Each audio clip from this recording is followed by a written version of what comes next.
নমস্কার, আমি জ্যোতিষী রাজদীপ শাস্ত্রী আবারও আপনাদের সামনে। জন্মছকে কিছু কিছু যোগ আছে, যাদের আমি কুষ্টি বানিয়ে দিয়েছি তারা তো আছেনই, কিন্তু দু একটা যোগ আপনাদের আমি বলছি, সেগুলো আছে কিনা তার অশুভ প্রভাব কি জেনে নিন। জন্মছকে বুধ মঙ্গল একত্রিত হওয়া, সেটা ষষ্ঠভাবে হোক, অষ্টমভাবে হোক, দ্বাদশভাবে হোক, প্রচণ্ড অশুভ। সেক্ষেত্রে কি হয়, মানসিক বিকারগ্রস্ততা, স্মৃতিভ্রম হয়ে যাওয়া, প্রেশারের সমস্যা, এগুলো কিন্তু দেখা যায়।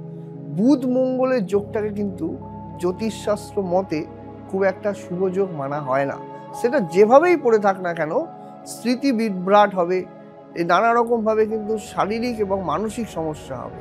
আবার যদি শনি যুক্ত হয়, তবে উন্মাদ অবশ্যই সে, পাগল ছাড়া তাকে আর কিছু বলা যায় না, তাকে কিন্তু পাগলা গারদ অবধি পাঠিয়ে দিতে হয়, সেরকমও কিন্তু যোগ কিন্তু দেখা যায়। তাই বুধ মঙ্গল যোগ যদি যুক্ত হয়ে কুণ্ডলিতে কোনো জায়গায় থাকে, তার যথাযোগ্য প্রতিকার প্রতিবিধানের ব্যবস্থা কিন্তু করবেন, তাতে কিন্তু অশুভ প্রভাবের হাত থেকে নিষ্কৃতি পাবেন।